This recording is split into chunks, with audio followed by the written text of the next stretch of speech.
Bon, aujourd'hui, le site du Coche se transforme en usine à souvenirs. Alors l'usine à souvenirs, c'est pour faire venir les anciens, pour qu'ils racontent leur vécu dans l'usine, qui nous ramènent des plans, qui nous ramènent des photos, des souvenirs, pour la postérité, et puis pour agrémenter enrichir notre exposition à thème. Parce qu'il y a beaucoup de choses, il n'y a pas que de la technique, il y a aussi énormément de vécu. Alors on compte sur les anciens pour qu'ils échangent entre eux des souvenirs, et une fois qu'ils commencent à parler, eh ben, ils ne s'arrêtent plus. Je suis arrivé à la Clouille, à l'atelier mécanique, à l'apprentissage. Ah, peut-être. Cajou. Et là, j'ai encore retrouvé des trucs. J'ai pas connu sur l'apprentissage, je crois. J'ai encore retrouvé. Mais le malice, son père était Lucien, il était charioteur. Salva. Charioteur. Oui, ben Salva est dans le quartier. Ouais, je sais, Il marche avec une usine de métier. Oui, c'était une usine métier. Tu as connu le Svol, quand le maître chef Svol. Rôle, bien sûr, j'ai connu. Moi, je le vois de temps en temps quand. Il lui fait des fêtes pour sa maison. J'ai vu ses fêtes. À chaque fois que le Svol allait au boulanger, il a dit comment c'est pour mes fêtes, comment c'est, je suis en stress, j'ai commencé, mais il manque ci, il manque ça. Ça, c'est le fourneau 4, avec son réseau d'épuration. Donc, tu vois, ça, c'est les tailles jeunes ici. Et ça, c'est donc les restes de conduite. Et c'est là qu'il y a les étrophées. Les torches, là. Oui, il y avait une torche. Hein. Ouais. Elle était juste en face là du... Ouais, mais elle ne nous appartenait pas, elle appartenait à... Tu sais, il y a un emplacement béton qui reste. Juste à côté, il y avait la torchère. Et ça, chaque fois qu'il y avait une coupure, il fallait remettre ça à jour. Les salariés sont estomaqués, certes. Ils connaissaient les difficultés du site, certes. Dans le moyen terme, ils prévoyaient une fermeture, mais jamais la sidérurgie ne les a habitués à une mesure aussi brutale. Une décision au bazooka conclura un syndicat. Après avoir fermé les entrées, action commando sur les voies ferrées internes à leur compte. 2 heures, voie chargée de provenance de Romba s'annonce. Il y a eu Gange. Les restructurations d'usine Orsacilor arrivent au pas de charge. Conséquence, tout le monde se sent concerné. Concerné surtout par la légèreté avec laquelle les suppressions d'emplois et fermetures sont annoncées, avec en ligne de mire des drames sociaux. Donc l'usine a fermé. Ici, comme vous avez su, vous qui étiez ici, vous devez le savoir, il y a eu des grosses manifestations pour manifester contre la fermeture d'usine, avec l'appui de chanteurs comme Bernard Lavilliers, des choses comme ça. Les gens, les élus du coin, les ouvriers d'ici, Monsieur Bernard Colleau, qui était ingénieur en chef d'ici, tous ces gens-là se sont battus, mais l'usine a quand même fermé. Mais on s'est dit, à l'époque, on ne peut pas laisser une usine comme ça fermée. Et ces gens-là, donc les élus et les gens d'ici, se sont dit, il faut qu'on demande auprès de l'État pour garder quelque chose debout. On ne peut pas laisser fermer une usine comme ça. D'abord Nico, après moi, après lui. S'il a injecté trop de masse dans le couchage. L'environnement, là, il est... Ce qu'il y a bien, c'est qu'on a les bruits de l'usine là, tout à l'heure. Ça pourra nous effectivement.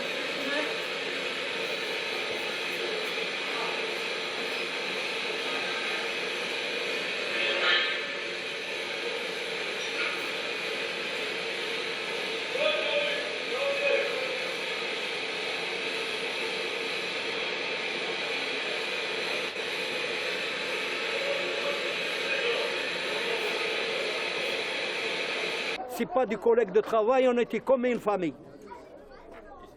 Ah oui, à l'usine, les fêtes on est ensemble, on fait des barbecues ensemble, on a même fait du couscous avec Solac et Sasselor, l'air fond et tout. On a fait même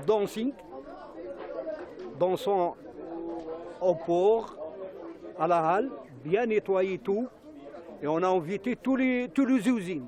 C'est quand l'usine s'est créée, il n'y avait pas assez de main-d'œuvre. Donc on a fait venir les gens de l'étranger. Et et les premiers arrivés ont été... Comment? Oui, non, mais quel pays?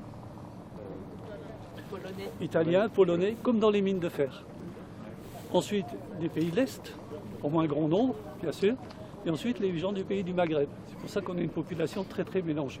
Et un jour, avec l'inspection du travail, on se promenait, je ne suis pas patienté. C'est une pièce qui doit faire 400-500 kilos. Elle est partie de l'autre côté là-haut. Elle est tombée à 20 mètres de l'inspecteur, tu sais. Ça fait un choc.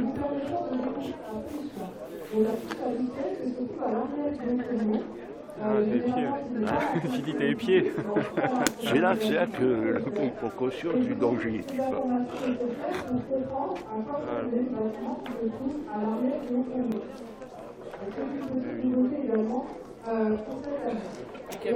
Oui.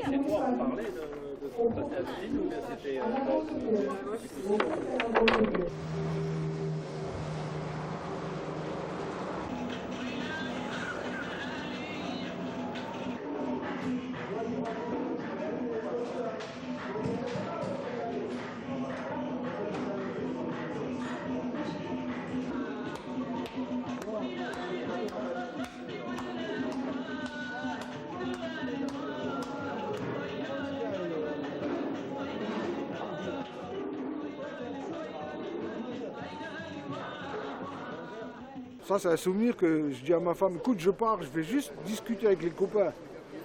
Puis on avait coupé le pont, on était tous masqués, tous en bleu. Ma femme, elle m'a reconnu le lendemain parce qu'on était filmés par... C'était de nos clochers qui nous filment en ce temps-là. Ma femme, elle m'a reconnu, elle me dit, toi, t'as été foutre le bordel. Je lui fais non. Elle me dit, regarde, celui qui a le chalumeau, qui a les baskets, parce que j'avais mes baskets, j'avais pas mes sécurités. Elle m'a reconnu aux baskets, ma femme. Quand on avait vidé le premier trait d'agglo dans ma rue, le soir-là, on avait organisé un barbecue chez moi. Comme notre terrasse elle donnait sur la voie chemin de fer, c'était très pratique. On a interrompu le barbecue pour vider le train. Et on a vidé le train. Et dès que le train a été vidé, je suis retourné chez moi. Et je me suis mis en pyjama. Et je suis ressorti en pyjama. Et ma voisine a fait « Ah, monsieur Malice, mais vous étiez tout à l'heure là-haut, qu'est-ce que vous foutez en pyjama maintenant ?» Et le lendemain, la direction m'a convoqué. Elle dit « Monsieur Malice, vous avez participé au vidage de train. On a une preuve formelle. Votre voiture était garée rue des Alliés à tel endroit. » Ah ben, ça tombe bien, c'est là que j'habite. Donc ça fait environ 30 ans que j'habite là. Salut Alain, salut Rosette. Salut. Mais le vidage des trains, ils nous ont fait des misères. Ah oui, bah, Ah bah lui, les cheminots, il avait juste les à côté dégâts. du corps. Il avait les dégâts, lui. Gilles Paradjil, mécano. T'avais pas la photo de J'ai fait pyjama? dérailler des trains sur le port, des trains à charbon. Ah oui, Le matin, je prends le poste à 14 h, c'est moi qui le remets sur le rail. Alors, je fais dérailler le matin et c'est moi qui remets sur le rail l'après-midi. Nous, quand on a fait la grève, on avait bloqué tous les trains et tout. C'était pas la même histoire. Quoi. Ça va? Vous allez bien? Ouais, ça va, ça va. C'est pas des anciens sidérurgistes, ça, c'est des anciens combattants là. Oh bah ça oui, des anciens combattants. C'est un peu ça la journée aussi. Ouais, c'est ouais, sûr. c'est un peu anciens combattants. Ce que je disais aux autres, on bossait comme des fous ici, c'est vrai. Hein. Tout était à la main, tout était... Mais il y avait une participation de tous les gens. Et ça, il n'y a qu'ici que je l'ai trouvé. Il n'y aura pas de photos quand on faisait les manifs. Hein. Là, on me voyait facilement. Hein. Alors, là, il n'y a rien. Là. Oh, ben là, il y a toute une sacrée équipe. Hein. Ah, bah oui, celle-là, oui. Hein. Alors là, oui. Hein. Michel. Malice. Comment il s'appelait le délégué CGT? Commencé? Non. C'est pas le commencé, ça. Non. C'est le Canavira que tu connais pas, là. Le délégué oui, CGT. Pierrot, Balaba. Balaba. Oui. C'est espagnol, Rojas. Oui, Rojas. Ah, exact.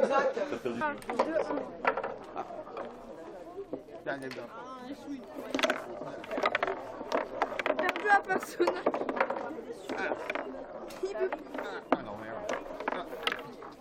Moi, je l'embauche un copain, l'autre il embauche un copain.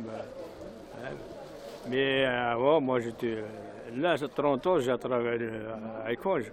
Mais j'ai travaillé avant, j'habitais à Thionville. Moi j'étais rentré en 1960, le 3 juin 1960. J'étais rentré de Alger, Marseille, dans le train de Metz, Thionville. On va Dieu. Oh, et c'est vieux ça. Où c'est que t'es là? Tu travailles Voilà. au dispatching ou tu as travaillé à la cabine du C'est le maire, là. Dispatching. Et c'était en quelle année ça? Pizzo Ferrato. Attends. Dispatching. Non, il a fait. J'ai jamais été aux appareils, tu vois. Toujours été qu'au dispatching. Non, j'étais aussi. Aux appareils, ah ouais? Moi je me souviens du Pizzo Ferrato. Ouais, plutôt Ferrato, ouais. Fabio, tout La ça. fois que ça a C'est pété. pour moi ça? La fois que ça a pété la nuit, là, le 1. Ils m'ont dit, moi j'étais en train de mettre la serviette pour poser le casse-route, les deux portes sont ouvertes. Quand la table va percer. Tout ce que j'ai sur la J'étais toujours après en salle de contrôle, même en pâturage. Ah oui, oui. J'ai pas quitté les. Il est là, il est là. Ouais, il est là. J'ai pas quitté les salles. Vous noterez les numéros qui vous intéressent et vous me remettez votre mail.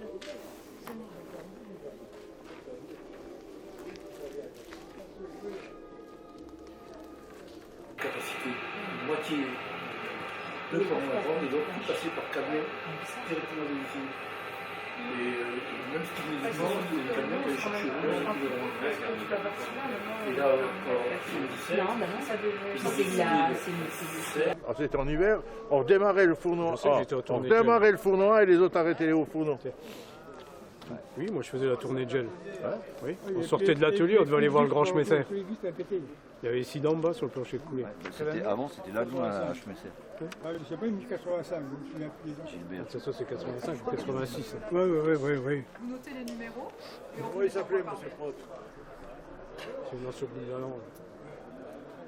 Moi aussi. C'est pas un Magiotto, non? Non. C'était son adjoint, Magiotto. Oui. Ah, je sais plus le nom maintenant. C'est terrible. Hein. Ah, il y a des noms. Travaillez où, monsieur Prof? Et au fourneau. Au fourneau, il était contre de poste, non? Oui. Mais ça ne vérifie pas? C'est les conducteurs d'engins. C'est fou, qu'est-ce qu'il faisait? C'est au garage, tu roulais le multiben? Il y avait Pierrot, il y avait Norbert, Becker. Il n'y avait pas 36, hein. Il y avait l'autre, le Grippin, il y avait Poésie, ouais. Fermez la machine à couler. Poésie, celui qui a fait sauter le bilaire. Ah oui? Le bilaire qui a explosé. Moi, je l'ai vu tomber celui-là. J'étais sur la route des Branches. Il a envoyé une belle de J'entends galette. le bruit. Ça fait des étincelles. Mais je vois le truc monter, tu sais. Le bilaire, ils l'ont retrouvé. Putain, j'ai pourvu qu'il n'y ait personne en dessous. Le bidaire du 4. Mais le rail en dessous, nettoyé. Hein. Le bidaire du 4. Non, pas bilaire, il y a 3 bilaires, il y a plus que 2 là. C'est sûr, c'est plus notre usine. C'est plus notre usine. Mais d'autres occupent ce lieu, créent des choses, créent des émotions, créent des rencontres, créent des œuvres artistiques. Et moi, le pire pour un lieu comme celui-là, c'est qu'ils ne produisent plus rien. Et donc, moi, je suis très heureux qu'on continue ici à produire des choses, y compris cette rencontre aujourd'hui. On n'est pas des milliers, mais on s'y attendait. Par contre, les quelques rencontres qu'on a pu faire de gens qu'on n'a pas vus depuis très longtemps, elles valent très très cher. Très très cher. Et je pense qu'il faut qu'on continue à entretenir ces liens entre nous. Déjà les anciens du Cange. Mais surtout, je pense que ce lieu doit être capable de mélanger 3 choses. L'innovation, avec ce qui a été évoqué par M. le maire et M. le vice-président, l'art, la culture, et surtout la mémoire ouvrière. Parce que si des lieux comme ça disparaissent, des lieux avec les bénévoles de Messilor qui minutieusement gardent des objets, des images, si personne ne fait ce boulot-là, eh ben, on aura oublié quelque chose qui est essentiel. C'est pourquoi on est tous là.